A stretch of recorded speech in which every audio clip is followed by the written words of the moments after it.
Nós podemos falar sobre o que é promover uma qualidade de vida hoje. E quando a gente pensa em promover uma qualidade de vida, a gente também pode pensar no início, onde começa essa vida.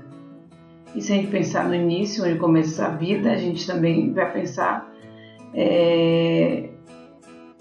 muito claramente na criança. Ou talvez lá no embrião, ou na gestação. Mas seria bom a gente pensar hoje na possibilidade que nós temos de promover uma qualidade de vida para a criança através de uma visão que vai ser inserida desde a sua formação. Por isso eu gostaria de falar mais uma vez sobre os princípios. Porque assim, quando nós pensamos e refletimos sobre princípios, nós vamos também pensar e refletir na função que eles têm. Por que a gente deve refletir sobre eles, por que a gente deve pensar em trazer eles de volta, qual a importância dele no resgate do ser humano, nos valores, nas relações pessoais, na ética, na conduta, na educação em si. Então, princípios eles têm uma função. Hoje, em relação à educação e à formação de uma criança, ele tem a função de resgatar valores, uma maneira de pensar que é essencial na visão do ser humano como ser integral. Então, às vezes, a gente pode pensar também o que seria o ser humano na visão de um ser integral. Então, nós acreditamos que o ser humano é corpo, alma e espírito. E nessas três dimensões, a gente pode estar ampliando a nossa visão sobre como é que os princípios podem agir. Então, pesquisando sobre educação, nós encontramos 7 princípios que foram sistematizados, né? E aqui nós registramos bem rapidamente, falamos rapidamente sobre Rosalie Slater, porque ela pesquisou a história americana e percebeu que havia crianças que tinha na sua forma de ser educada um comportamento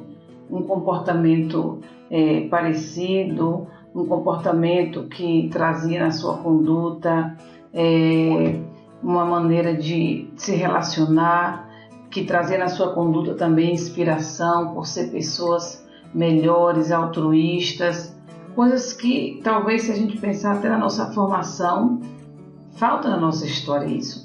Se a gente for pensar bem claro e fazer uma reflexão e um retorno na nossa história, talvez nos faltou essa inspiração de grandes condutas de comportamento, pessoas que tivessem conduta de altruísmo e que na formação de uma criança foi e é capaz de influenciar. Então, ela pesquisando, esses princípios foram sistematizados e adotados no sistema educacional que hoje a gente entende e nós cremos, por isso estamos aqui para refletir sobre eles, que atinge a criança na sua formação nas 3 dimensões que falamos. E criança é corpo, é alma e espírito. E muitas vezes nós lembramos que a criança tem um corpo, suas necessidades fisiológicas, suas necessidades básicas, diferente que se manifesta de diferentes formas dependendo da sua faixa etária. Nós entendemos que a criança tem emoções, que a criança tem tristeza, que a criança também pode ser machucada, ser violada, e realmente isso acontece. Mas muitas vezes nós esquecemos que a criança também é um ser espiritual. E quando a gente começa a pensar que a criança é um ser espiritual, a gente também vai pensar, então, como é que nós vamos trabalhar a parte espiritual da criança? E uma educação que nós entendemos que ela tem que ser norteada por uma conduta em que nós temos padrões de pensamento, porque isso vai estabelecer com certeza uma segurança na formação de qualquer indivíduo. Nós temos então alguns princípios que podemos apresentar hoje de maneira talvez bem simplificada, mas nós estamos aqui no compromisso de cada vez mais estar falando desses assuntos com mais profundidade. Então, esses 7 princípios que nós queremos hoje refletir, porque não foram princípios que eu criei, não foram princípios que eu dei nome, esses princípios foram sistematizados como um método de educação, porém eles têm origem na Bíblia e eles têm uma maneira de agir dentro de cada pessoa. E o princípio que nós queremos começar a falar sobre ele seria o princípio da soberania. O princípio da soberania, ele internamente vai produzir uma coisa em cada um de nós. Aliás, todos os princípios produzem uma ação, primeiro interna, para depois haver a manifestação externa. E isso também nos leva a uma reflexão de pensar assim, porque quantas situações que são ensinadas e talvez faladas, e não só para criança, como para adulto, e parece que naquele momento tudo foi muito bom, foi muito bonito, é certo, é inspirativo, mas talvez nos dias seguintes isso tudo se perde e nunca existe uma prática. Então, quando nós pensamos em princípio, nós também refletimos por que isso não acontece. Porque muitas vezes isso que foi ensinado não foi algo que marcou dentro, que marcou na formação, de maneira tão concreta que produz um comportamento diferente. Então, o princípio, quando ele existe, no sentido de que ele fez uma marca no interior, e isso a gente vai entender que quando se trata de criança é algo que vai ser inserido no caminhar, no aprender, no sentar, no levantar, em todas as fases da criança, e nós entendemos que como adulto, então, vai ter uma explicação clara de como é que eles se manifestam, e a nossa mente pode ser alargada para pensar e refletir mais sobre isso. Então, o princípio da soberania, quando a gente pensa em soberania, vem à nossa mente logo uma ideia de quê? De majestade, de rei, de trono, talvez também já de hierarquia. E eu creio que isso hoje choca também. Choca porque na sociedade que nós vivemos hoje, nesse tempo de pós-modernismo, toda situação que implica em a gente saber que tem alguém sobre a gente como autoridade, hoje já foi tão deturpada, porque as autoridades que deveriam agir com zelo, as autoridades que deveriam agir levando proteção e segurança, elas não cumprem seu papel a partir da própria história da família. Então, consequentemente, isso ficou na formação de muitos hoje, dessa geração, que é um símbolo, um sinônimo de pessoas que não devem, talvez não só a pessoa em si, mas a própria manifestação de saber que tem alguém que está dizendo ou que está exercendo uma função de autoridade, isso já inspira uma rejeição e uma reprovação.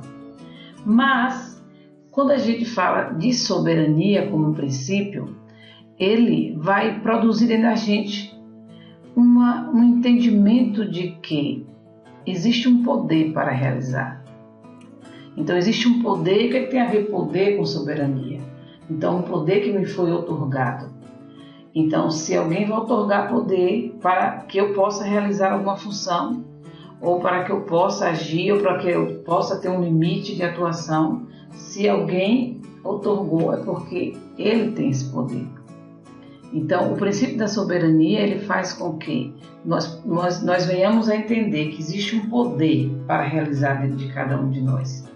Só que esse poder nos foi dado por aquele que nós entendemos que esteve presente desde o início da história do ser humano. Então, se ele teve um poder para criar, para formar, se ele teve um poder para fazer existir o que hoje nós compreendemos como natureza, como mundo, como planeta, como universo, como sistema solar. Se na nossa mente isso é algo muito claro, nós também vamos entender que na nossa formação ele nos deu poder para realizar.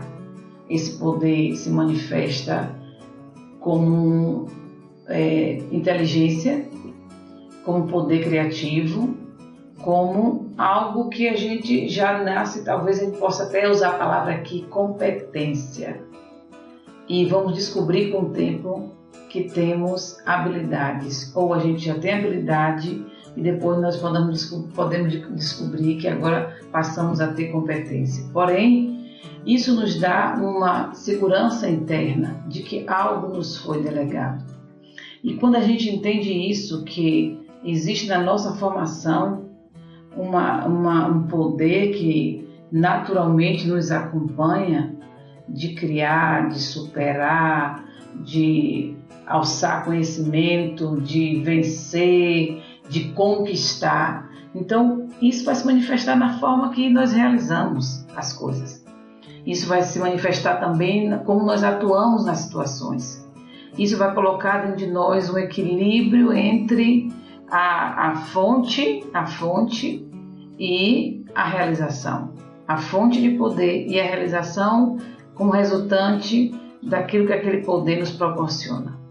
Então, assim, numa visão bem simplificada, o princípio de soberania também nos faz descansar de que temos alguém maior, que quando o nosso limite chega, esse alguém maior vai realizar aquilo que não podemos. E quando também não sabemos que podemos e temos o entendimento de que existe um alguém maior, que é a fonte de todo o poder, isso também vai nos dar a condição de buscar, de superar e de beber dessa fonte de poder.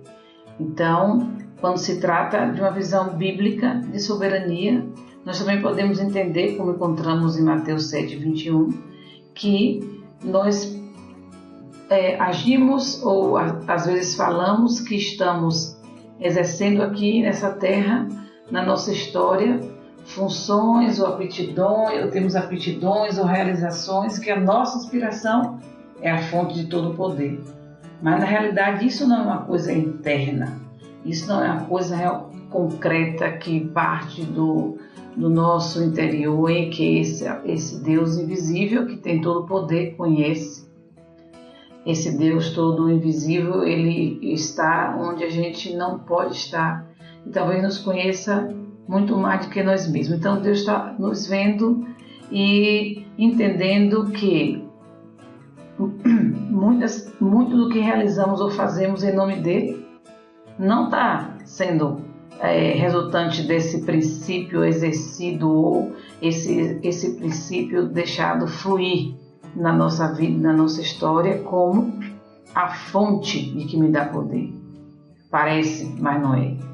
Então, nesse versículo que nós lemos, nem todo o que me diz Senhor, Senhor entrará no reino dos céus, mas aquele que faz a vontade de meu Pai que está nos céus, nos ajuda a clarear o pensamento contra isso, porque não é o fato de falarmos que entendemos qual é a fonte do nosso poder, que evidencia que realmente dentro de nós existiu uma marca resultante de um princípio atuante na nossa vida, no sentido de obediência e de observação de que ele existe e de que ele tem uma eficácia.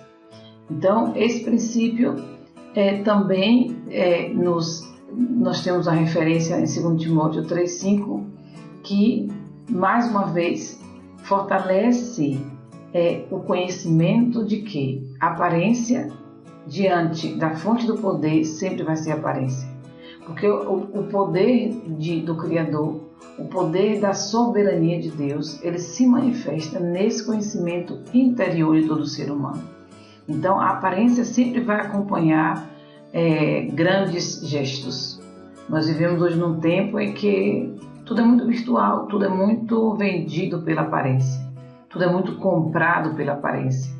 Então nós representamos o tempo todo e com proposta de agradar ou de mostrar que estamos bem, quando na verdade nós não estamos. E se a gente for refletir sobre muitos comportamentos no dia a dia, podemos dizer assim que na maioria das horas vividas no dia há uma representação para que alguém pense da gente uma coisa que a gente na verdade nem é. Então, diante do poder da soberania de Deus na nossa história, todo tipo de aparência não vai ter eficácia. E a própria Bíblia nos exorta para que a gente se afaste daqueles que têm um estilo de vida de aparência. Porque quando a gente adota uma aparência e quando a gente adota uma conduta de superficialidade, nós podemos até estar agradando quem está perto, mas nunca vamos estar realizados, porque quando a gente deitar na nossa cama, colocar a nossa cabeça no nosso travesseiro e fazer uma reflexão, então isso aí não vai nos, diante dessa realidade nossa, da nossa intimidade, não podemos representar. E vamos entender que realmente aquilo que falamos ou fazemos e que não faz parte do que a gente vive de dentro para fora não nos realiza. Então, lembrar do princípio da soberania na prática sempre vai ser algo que, quando nós escutamos pela primeira vez, parece que é viver muito dependente, de achar que existe um Deus e que por isso nós precisamos, como ser humano, viver talvez escravos e diante de situação de julgo ou qualquer outro tipo de raciocínio que nos leve a essa conclusão de não necessidade de acreditar que existe um ser supremo e que ele tem esse princípio e está sobre nós. Porém, na verdade, ele nos liberta, ele nos conforta, ele nos qualifica para continuar, ele nos faz assim descansar na certeza de que existe um limite para a nossa atuação. E quando esse limite chega, aí termina o meu poder e vai começar o do Criador. Ou o poder que eu tenho para realizar é resultante daquilo que Ele colocou dentro de mim. E Ele vai saber até onde eu posso ir. Então, entender o limite da soberania nos faz também nos levar à nossa condição de seres individuais. E sempre é bom trazer à nossa memória que a palavra é sobre sermos seres individuais, com características específicas, que é o princípio da individualidade, não nos levará a uma questão de individualismo, no sentido de egoísmo, no sentido de a gente ter um estilo de vida totalmente centrado e concentrado em nós mesmos e não é essa aplicação do próximo princípio que nós queremos refletir bem rapidamente. Então, o princípio da individualidade, ele nos leva todo o princípio, né? Nos leva a uma viagem para dentro de cada um de nós. Porém, na realidade desse princípio, internamente, nós vamos ter uma unidade. Pensa que essa unidade que é promovida por esse princípio bem estabelecido na nossa vida é saber quem eu sou e é saber também quem eu não sou. Então, quando eu sei quem eu sou, a partir do conhecimento que eu sei também de onde eu vim, quem me formou, quem esteve antes mesmo de que eu tivesse no ventre da minha mãe, a sua intenção com a minha existência já existia. Isso, mais uma vez, causa dentro de nós uma viagem no conhecimento das nossas potencialidades. E nós vamos começando a nos conhecer, aquilo que eu posso com facilidade e que o outro nem sempre vai conseguir, e que o outro vai conseguir algumas coisas com facilidade que eu não vou conseguir. E quando eu começo a conhecer as minhas debilidades e naquilo que eu sou débil, mas naquilo também que eu sou mais forte, eu vou viver no equilíbrio do que eu preciso do outro para que eu possa estar bem ou para que eu possa ter a participação do outro de uma maneira que eu dei liberdade para isso, porque eu sei que eu preciso dele e isso não é uma afronta para mim, isso não me faz nem menor nem maior, isso só faz constatar que eu sou diferente. Essa unidade produz em nós mais uma vez um descanso, porque eu não vou viver aflita querendo ser o que eu não sou, querendo ser quem eu não sou, querendo alcançar o que o outro alcançou da maneira que ele alcançou, porque isso vai dizer a mim que eu posso, ou que eu sou reconhecida, ou que eu sou vitoriosa. Não, mas eu vou saber a minha limitação e dentro da minha limitação, no sentido daquilo que eu vou fazer melhor, eu vou também me realizar. porque naturalmente isso vai sair de uma maneira muito saudável e não agressiva para o outro, nem ostentadora.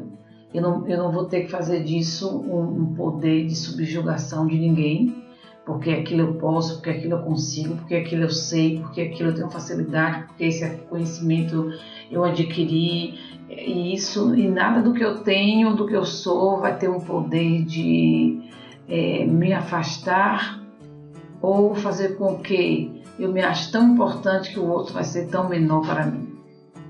Então, internamente, esse princípio da individualidade vai promover em mim, em eu e em você, essa condição de ser único. Mas o que é que esse princípio em desequilíbrio promove nas pessoas? É que às vezes as qualidades ou as conquistas fazem com que as pessoas exerçam um domínio sobre o outro de maneira autoritária e emocionalmente, muitas vezes, escravizante. Porque para que eu mostre para os outros que eu sei que eu posso, então aí eu vou ser aquele que é grosseiro, aquele que é impositivo, aquele que é agressivo, aquele que é muitas coisas negativas no sentido da relação, porque isso é que me faz me sentir melhor com aquilo que eu sou. E às vezes eu defendo um estilo de vida que está machucando as pessoas do nosso lado, e se eu tenho algum poder de função ou de autoridade exercida sobre o outro, elas vão estar me tolerando, mas não nunca achando com que eu sou aquela pessoa que está acrescentando a sua existência. Então, esse princípio ele é observado de uma maneira talvez simples, mas libertatória. Ele vai fazer com que na diversidade eu saiba muito bem qual é o meu lugar e qual é o lugar do outro. Então, a unidade que o princípio da individualidade promove dentro de nós é a gente conseguir entender na diversidade, nas diferenças, a importância que eu tenho e a importância que o outro tem. Não vai haver nunca equilíbrio nesse princípio, no sentido de que eu sou importante, mas que o outro não é. Então, a importância do outro ser, mesmo sendo diferente, é respeitada na sua diferença e não na imposição do que eu sou, do que eu acho que eu sou melhor. Então, mais uma vez aqui, fortalecendo esse princípio com uma fundamentação bíblica, que está em Mateus capítulo 18, verso 12, nós vemos esse texto, esse versículo que um pastor que viu que uma ovelha se perdeu, e quando ele qualifica essa ovelha o suficiente para que ele deixe por um tempo as 99 e vá atrás dela, porque é ela que está fora, é ela que está longe, é ela que está correndo perigo. Isso fortalece que nas nossas relações, cada um, na sua especificidade, até de situação que esteja vivenciando, nós temos que dar o devido valor e a devida importância. Isso também me faz lembrar de que muitas vezes o que nós costumamos errar é que se a circunstância do outro não é tão agradável, se a circunstância do outro é o momento em que literalmente ele fraquejou em alguma situação que para ele é dolorosa, que para ele talvez seja destrutiva, mas que não é para mim diretamente, então eu me afasto porque eu não consigo lidar com a fraqueza do outro no sentido de que eu possa estar ali agora sendo uma ajuda, né? Então eu já me ofendi tanto com a situação dele, já está em uma situação que para mim não é agradável, então é melhor então que eu me afaste, porque ele está em uma situação ou de risco ou de indolência, que pode ser nas diversas áreas da vida, mas o que eu quero falar mesmo é que quando nós entendemos a importância do outro, se ele se desgarrar, não é por isso que a gente também abandona. E aqui nesse versículo fala, o pastor foi e buscou, né? Ele foi e buscou a ovelha que se desgarrou. Então esse princípio faz com que a gente também possa vivenciar dentro de nós uma unidade e que o outro, mesmo na sua diferença comportamental, ou história de vida, situacional, não vai fazer com que eu possa deixar de dar a ele o valor necessário, né? Então, existe uma necessidade do próprio Criador que a gente entenda esse princípio da individualidade, porque ele vai promover na gente um respeito maior e a nossa relação com o próximo vai ser de maior equilíbrio, de maior unidade. E esse exemplo, quando Jesus fala sobre ele, a relação dele com o Pai, de ser um, também nos inspira para entender mais a necessidade da gente observar isso na nossa vida. Bem, e aqui nós vamos para um outro princípio. Esse princípio se chama o princípio de autogoverno, ou a gente pode também nomear princípio de a gente entender que existe domínio e domínio próprio. Então, geralmente, quando esse princípio está muito mal estabelecido dentro da gente, a gente tem vontade de dominar, de governar, de estar numa situação em que o comando parta de nós, mas não tentamos para aquele governo que é interno, que é pessoal, que é individual, que é nosso e que a gente não tem domínio sobre ele.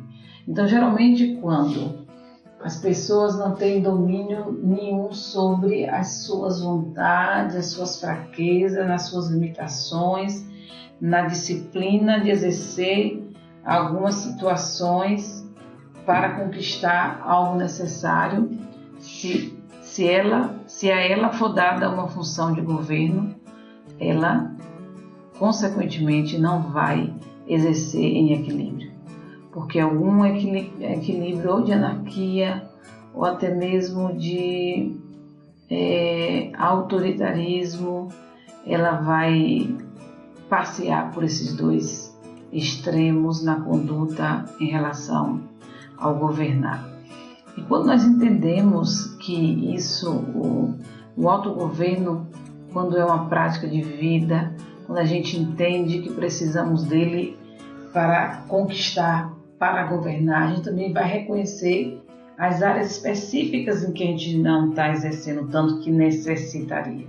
Então, hoje, como é mais fácil a gente pensar no que é rápido, no que eu posso abrir mão para deixar para depois, porque se eu tivesse uma disciplina hoje, a minha conquista seria menos tempo, mas eu posso deixar para depois porque hoje aqui eu não estou com vontade e eu não domino mais a minha vontade, mesmo sendo a minha necessidade, mas a minha vontade. Então, é uma mistura do que eu quero e do que eu devo.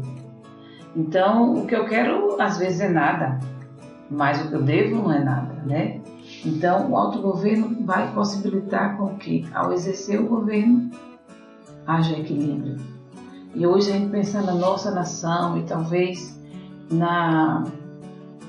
no governo dos pensamentos dos que chegam à liderança política do nosso país, se a gente fosse fazer uma reflexão mais minuciosa sobre isso a partir dos pensamentos que eles exercem sobre o sim ou não, sobre as condutas no seu dia a dia, se isso fosse exercitar como estilo de vida, talvez nos momentos em que a facilidade de corrupção fosse claramente oferecida, não seria tão fácil a maioria deles se envolver nessa conduta tão irregular de governar.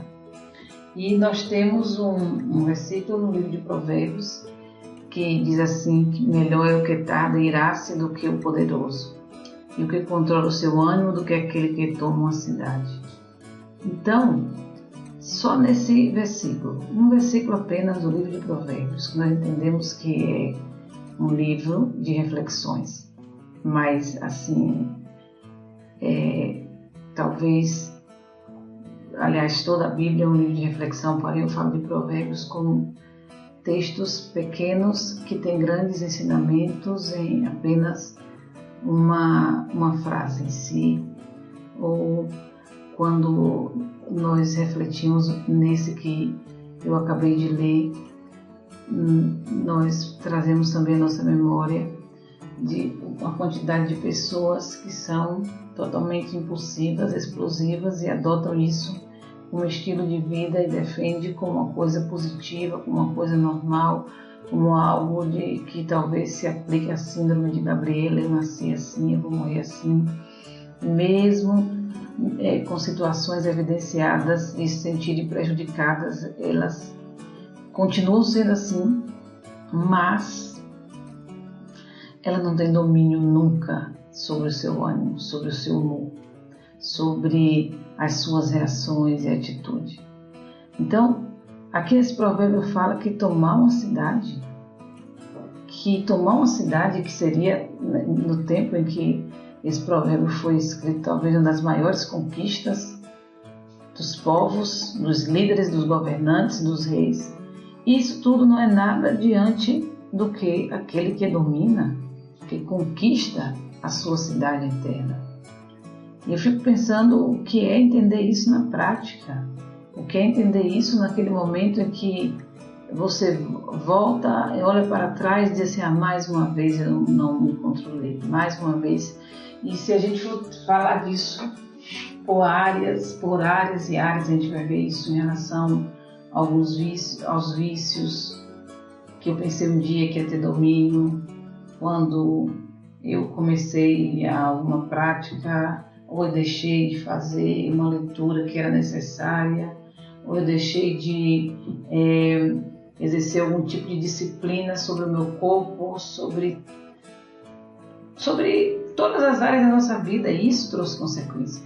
Mas só em pensar naquela que a gente já determinou que a gente não consegue, a gente já rejeita o pensamento, porque a gente já acha que a gente não vai conseguir. Então imagine que refletir sobre o autogoverno no sentido de que ele nos liberta, porque quem governa e quem domina, ele tem primeiro que ter um governo sobre ele, sobre si mesmo. Outro versículo de Provérbios diz: como a cidade derrubada, sem muro, assim é um homem que não pode conter o seu espírito. Então vamos aqui visualizar uma cidade que nos tempos antigos era protegida por muros, por grandes muralhas, e aí essa cidade, os seus muros caem e ela fica totalmente vulnerável ao ataque inimigo. Então, trazendo isso para a nossa vida, para a nossa história, para a nossa conduta, quando nós não dominamos, nós estamos totalmente vulneráveis a qualquer tipo de circunstância, a qualquer tipo de provocação, e vamos reagir baseado sempre na ação de quem começou, do que o outro fez, e achamos que isso é normal, e achamos que isso é defesa, e não conseguimos fazer aquela introspecção reflexiva sobre as áreas em que nós não exercemos o domínio sobre nós mesmos, e isso está nos prejudicando, e a gente pode em outro momento estar assim, se aprofundando sobre cada área que a gente perde de conquistar, de ter o domínio realmente até da nossa história, porque nos faltou a prática de autogoverno. E o próximo princípio que eu gostaria de refletir com vocês é o princípio do caráter. Hoje a gente pode ter várias definições sobre o caráter, mas eu fico com uma frase, mesmo sendo muito conhecida, repetida, falada,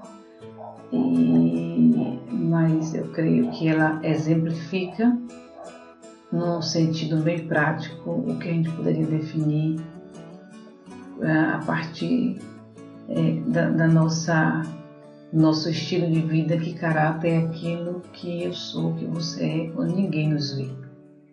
Então, se caráter é aquilo que eu sou quando ninguém me vê, então o caráter é uma marca que eu levo, independente das circunstâncias, independente das pessoas que estejam ao meu lado, independente do espaço geográfico que eu esteja,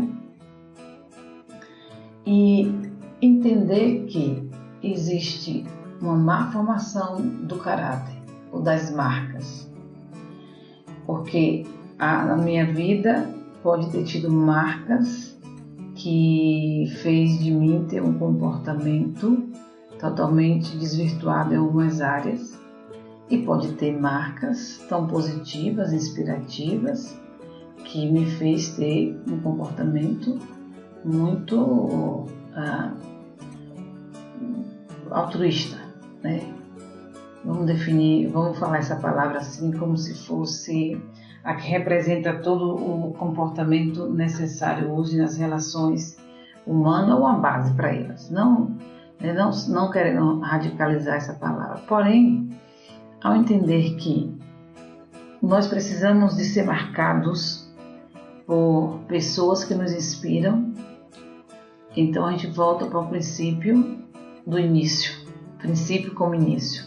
Então, no início existiu um Deus, e esse Deus, ele tem um caráter perfeito. Esse Deus é uma inspiração perfeita. E quando a gente entende que existe um processo da marca dele em nossa vida, nós também vamos reconhecer aquilo que não foi tão bom, não foi uma herança positiva na nossa história, que nos debilita em algumas condutas, mas vai precisar entrar um ingrediente que se chama fé, para que eu permita que essas marcas aconteçam, sejam forjadas na minha vida, na minha história. Então, se a marca não é feita de maneira fácil, de maneira rápida, de maneira leve, nós entendemos que uma marca de caráter na nossa vida, ela vai ser resultante de momentos de pressão, de conflitos, e que eu preciso ter fé de um referencial para que o meu caráter seja aperfeiçoado. E quando isso é uma realidade, então vai haver, a fé ela vai agir dentro de mim, mas fora de mim vai haver uma manifestação. Então não existe nenhum tipo de princípio que eu possa cantar aos quatro cantos da terra, como eu exerço soberania, olha, eu tenho um bom caráter, ou eu exerço autogoverno na minha vida. Não existe nenhum tipo de anúncio de princípio algum que seja a prova de que nós estamos observando ele na nossa história. A prova de que os princípios são presentes e observados e atuantes vai ser aquilo que eu pratico, aquilo que eu sou e não aquilo que eu falo. E aquilo que eu sou vai estar presente no meu dia a dia, onde eu estiver, na minha casa, no meu trabalho, na minha relação com os amigos, na minha relação de filha, de mãe, de esposa, de vizinho, como profissional. Então, o caráter, ele é evidenciado nas práticas. Então, alguém que é diligente no seu caráter, diligente, tem essa marca positiva na sua vida de persistência, de ser diligente, ele não vai desistir dos ideais, dos sonhos, daquilo que ele colocou como meta. Então vai haver uma manifestação. Essa pessoa que tem isso de verdade, ela não vai ter isso hoje para amanhã deixar de ter. Marca não é uma coisa que a gente tira e coloque. Assim, eu coloquei hoje igual vestir uma roupa. Não, então aqui nessa imagem que vocês estão vendo mesmo é como clareia na nossa mente, não é algo que eu tiro com facilidade. Eu vou tirar agora o meu caráter mau e botar o meu caráter bom. O que a gente pode fazer realmente é tirar nossa máscara, né? Porque caráter vai muito além da aparência, como toda ação dos princípios. mas não vai existir um caráter que é falado, mas que não é vivido. Então, isso é uma maneira da gente observar e fazer uma análise sobre a prática de vida, sobre as características, talvez, de um caráter idôneo, de um caráter íntegro, honesto, de um caráter em que a evidência que a conexão de respeito com o outro seja algo palpável, concreto, pela atitude, pela condição de qualquer pessoa. A gente pode começar a refletir isso a partir de nós. E nesse texto de Tiago 2,26, que fica claro que se a gente tem uma fé, que essa fé promove dentro de nós a ação de coisas melhores. Essa fé for falada, for anunciada, for pregada, for escrita, for vendida, no sentido pejorativo talvez do exercício da fé, mas ela não tiver resultado de obras, de ações atuantes, então, diante do Criador, diante do início, ela é totalmente morta. Então, conseguir fazer uma relação entre o que eu falo e o que eu faço deve ser uma reflexão nossa diária, né? Então, existe um processo de deixar que o nosso caráter seja marcado pelo caráter de Deus. E esse processo não é um processo que a gente vai estar muito no momento feliz ou com facilidade que isso exista, porque nesse texto de Romanos, por exemplo, que eu vou ler, não somente isso, mas também nos gloriamos nas tribulações, sabendo que a tribulação produz a paciência, e a paciência a experiência, e a experiência a esperança, e a esperança não traz confusão, porquanto o amor de Deus está derramado em nossos corações pelo Espírito Santo que nos foi dado. Pense nesse momento aqui como um processo. Começa uma tribulação que vai produzir em nós coisas positivas. Então, quando é que no meio da tribulação a gente pensa isso? Quando é que no meio de um desafio, de um momento de superação que a gente precisa experimentar, a gente vai conseguir trazer rapidamente a nossa memória, isso aqui vai me levar a um lugar melhor? Porque na maioria das vezes isso vai nos levar a um abatimento, talvez culpar Deus, culpar alguém, culpar o mundo, mas aqui, nesse momento, nós temos que sermos levados a uma reflexão de que quando passamos por momentos até de calúnia, até de falarem mal contra a gente, é um momento em que eu tenho uma oportunidade do meu caráter ser aperfeiçoado. E quando eu permito isso, então a situação vai me pedir uma reação, mas eu vou dar outra resposta, totalmente contrária àquela que a situação pede, resultante de um caráter aperfeiçoado. E eu gosto de falar que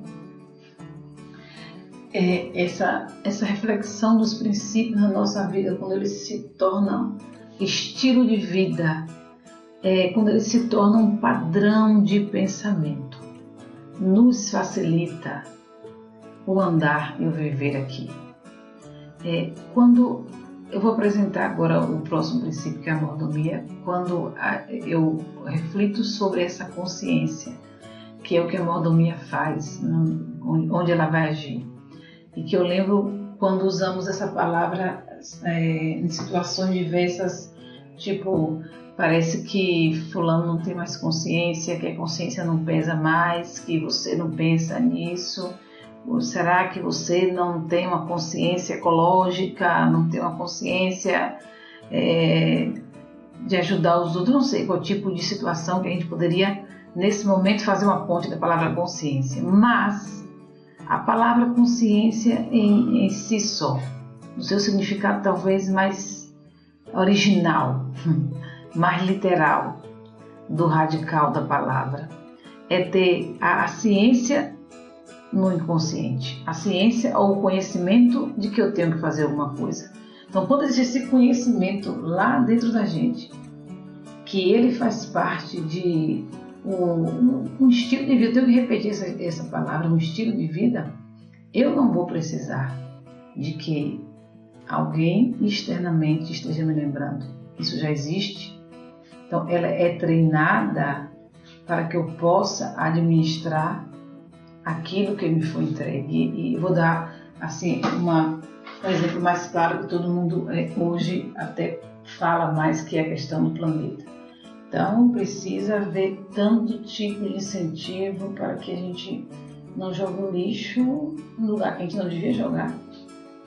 Mas se a gente tivesse já uma consciência de que aquela rua, de que o bairro, de que aquilo em que eu tenho o poder de liberar um lixo no mar, no rio, eu tenho o poder disso, então eu tenho que ter a consciência que eu não posso promover ou colaborar para uma coisa negativa.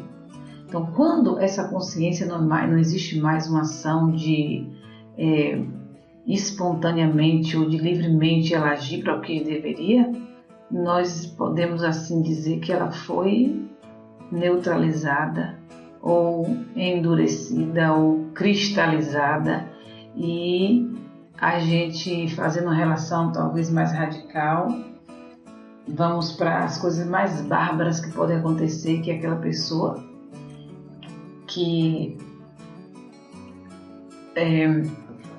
criminosamente agiu em circunstâncias que a gente, escutando ou ouvindo, vai se assustar.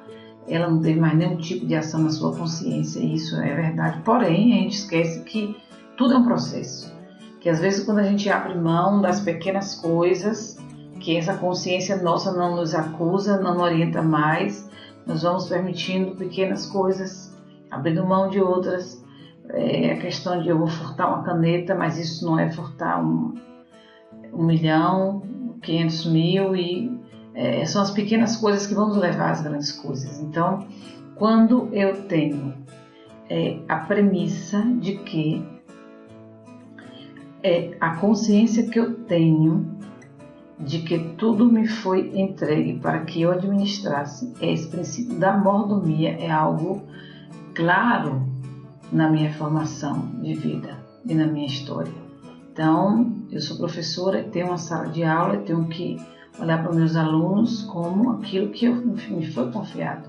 As pessoas que estão ao meu lado, o lugar que eu vivo, que eu moro, eu tenho uma responsabilidade sem necessariamente alguém está me lembrando disso, porque se estiver me lembrando sempre, então a minha consciência ainda não está agindo naturalmente naquilo que deveria ser espontâneo.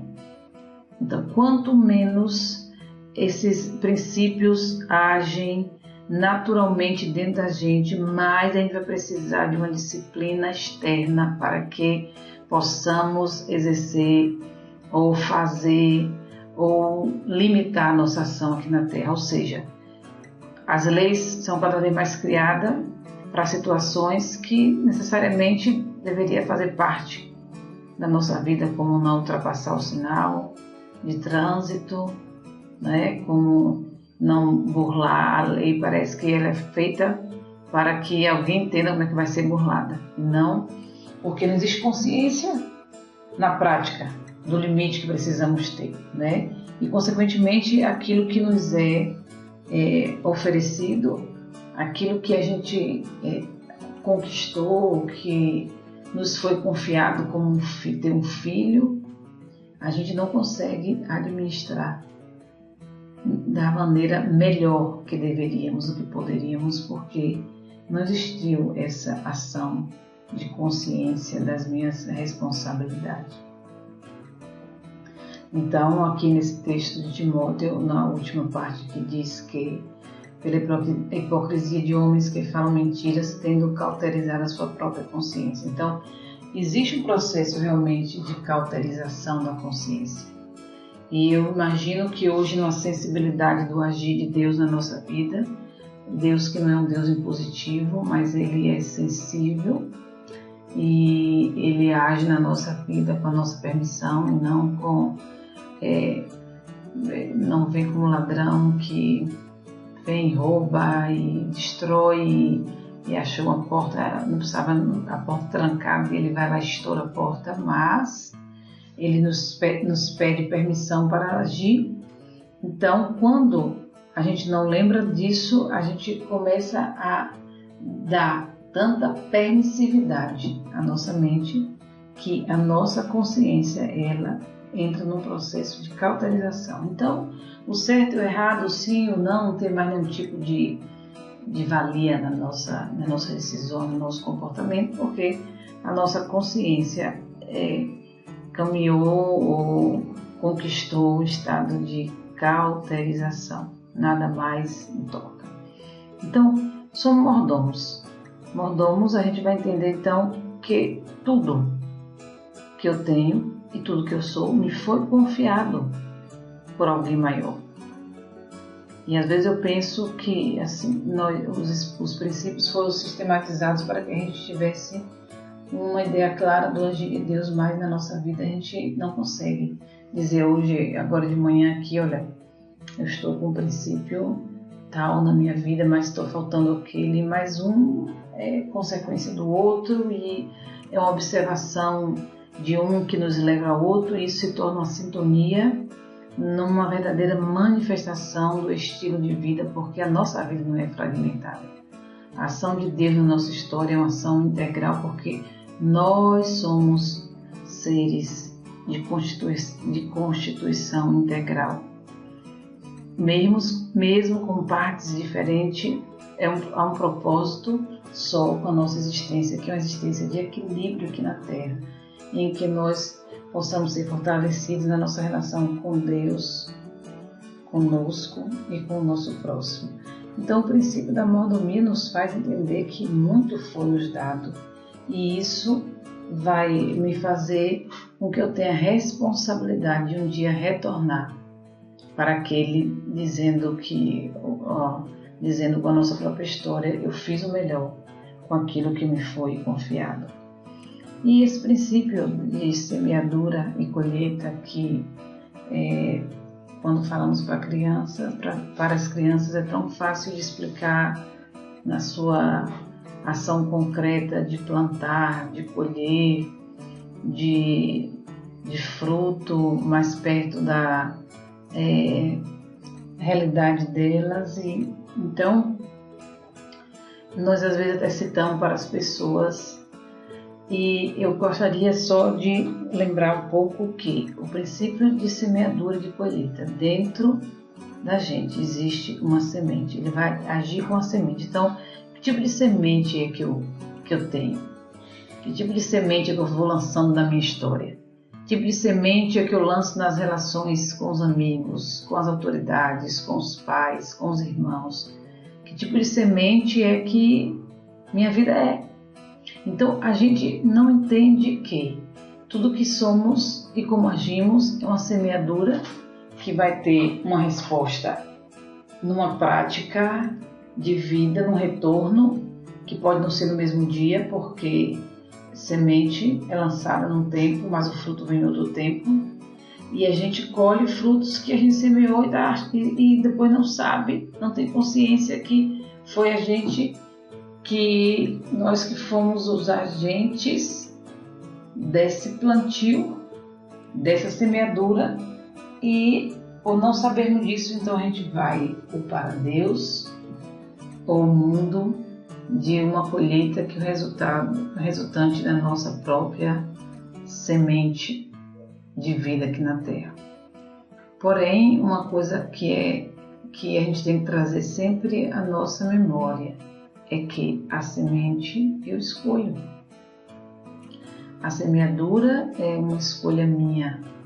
Eu tenho poder sobre ela. Mas a colheita, não. Então, se a semente for estragada, eu não posso querer ter um fruto bom, porque eu consegui fazer o fruto bom de uma semente estragada. Então, não existe esse efeito contrário. Vai ser naturalmente o fruto resultante da semente. A gente não planta um abacate e vai nascer uma manga. Então temos que ter uma reflexão e de saber que esse princípio, como todos os outros, eles não mudam. Eles não vão deixar de existir porque eu creio e você não crê, porque o outro não crê. Princípios são universais, princípios são atemporais, princípios são eternos. Então, tudo que o homem semear, isso também ele vai ceifar.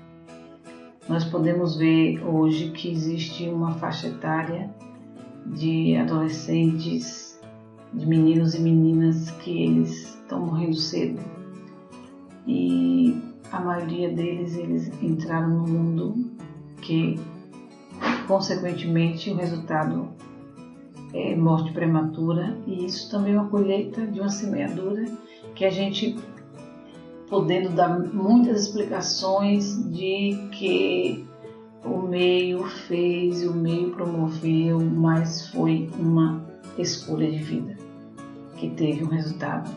Então, isso é um exemplo talvez mais radical de coisas que a gente abra mão na nossa vida e esteja colhendo e não estejamos sabendo que foi resultante da nossa escolha.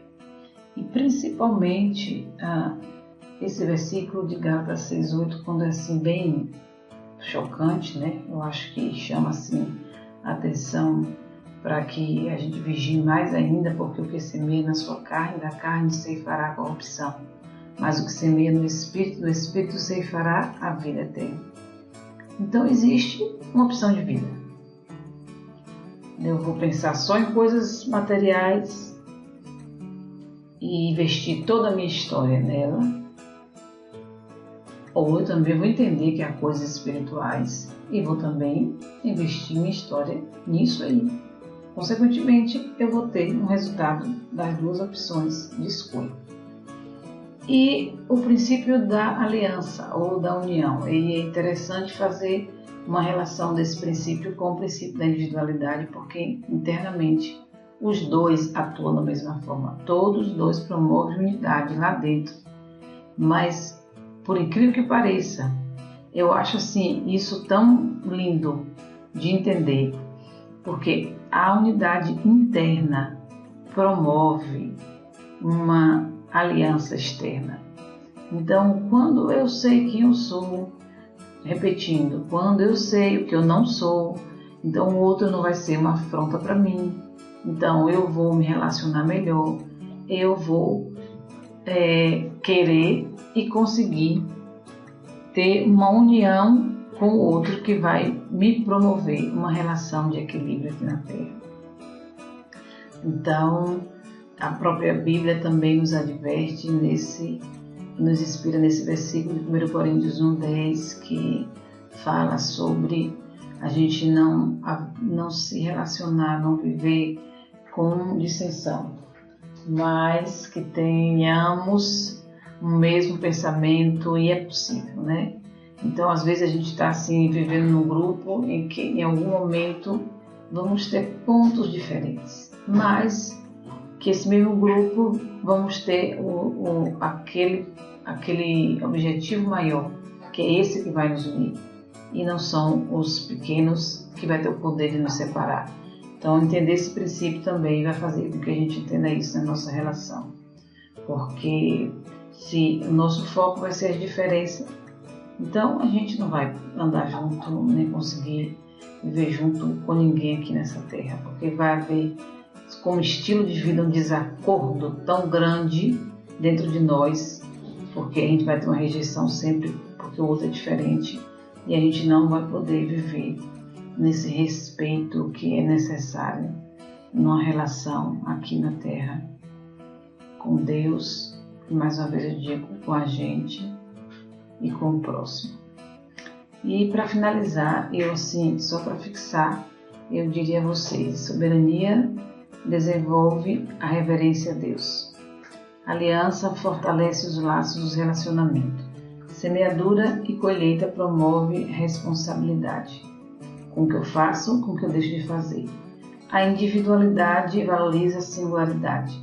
Então, aquilo que é meu, que eu sou, também eu vou entender aquilo que eu não sou. O autogoverno vai fazer com que eu exercite o domínio próprio para as minhas conquistas. aquilo que eu preciso, principalmente saber que começa de dentro para fora. O caráter encoraja a superação de si mesmo, as debilidades que talvez em resultante da vida a gente adquiriu, mas que é possível haver uma marca sobre tudo isso que supere a marca negativa. E mordomia, que estimula a organização pessoal e a nossa conquista maior aqui na Terra. Então, eu gostaria de finalizar dizendo a vocês que princípios observados faz com que a gente tenha um norte, faça com que a gente tenha um referencial, faça com que nós tenhamos também assim uma facilidade e de pensar a partir daquilo que vai nos fazer viver melhor aqui na Terra. Então vamos continuar sabendo que nessa reflexão dessa última slide aqui, que a raiz permanece oculta debaixo da terra, mas o fruto eleva-se para o alto à vista de todos. Então, princípios é uma coisa que vai estar na nossa raiz, na nossa origem, dentro da gente, onde ninguém vê, mas o fruto vai ser uma coisa exposta para que todos possam ser abençoados, resultante de uma vida em equilíbrio. Que Deus nos abençoe e a gente possa continuar depois nessa reflexão dos princípios como estilo de vida.